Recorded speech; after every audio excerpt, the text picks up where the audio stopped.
Gluten Morgen, everyone, and welcome to a gluten mix-up video. Today, I am going to show you how to get the perfect oven spring. Yes, that huge ear of your bread, we are going to make it better. Then I am going to show you how to bake the best burger bun that you've ever tasted. And finally, I'm going to give you a few tips to improve the pizza that you are already baking at home. So don't miss this, and may the gluten be with you. This is called an ear. Today, I'm going to show you 3 ways how to obtain this kind of ear. In order to get a nice ear, you need to cut on the crust of the bread. You need moist, you need vapor in the oven, so you can let the bread to grow in the oven, expand freely, and for that, you need an humid ambience, or how do I say, inside the oven. We are going to keep all the water that is going to evaporate from the bread inside the Dutch oven. I'm going to cut here in the middle of the bread. And here it goes. Wow! Wow! Nice golden brown, beautiful ear oven spring. But now I am not going to score it from the beginning. I'm going to do it later. I'm going to cover it and let it grow just a little bit, a few minutes. And there it goes. It still has not opened. I'm going to make the scoring. 8 minutes. I'm going to do it, and wow. Take a look at it. Beautiful ear. I'm going to put it with the stitches down. So when I flip it over, the stitches should be on the other side, up. Here it goes. Wow, take a look at it. 15 minutes. Take a look at the oven spring. 3 different examples of how to get an excellent oven spring and this kind of ear. These are the fluffier, tender, and tastier burger buns that you'll ever see. And today, I'm going to show you how to bake them. The oven is preheated at 180 degrees Celsius, and I am about to bake this fully proofed burger buns. Burger buns, there they go. So let's start with the recipe. I'll put the flour, sugar, salt, the yeast. Start adding the milk.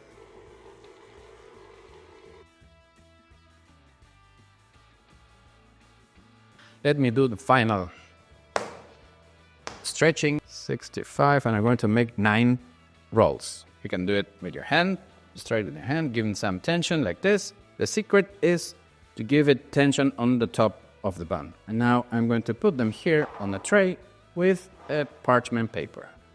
A brush, and this way I'm going to cover them and protect them while they grow, is to let them rise till they double in size. Take a look at this. They're gorgeous. Today we're making smash burgers.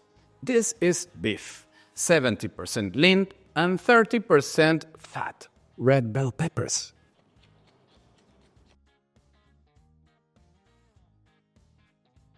There, how's it looking? Oh, perfect. There.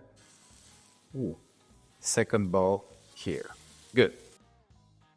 And then put some parchment paper. Whoa. Okay, 1, and here goes the other one. And 2. The onion powder and garlic powder. See flakes here. Go. Here we go. Wow. Ooh. Another one. Woo. Super caramelized. Ooh. Go with 1 there. Wow, the hot red bell peppers. Whoa.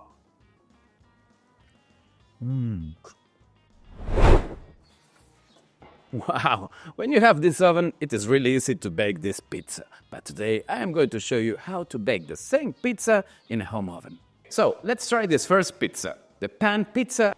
Wow. May the gluten be with you, and I'll see you in 6 minutes. So here it is. What do you think?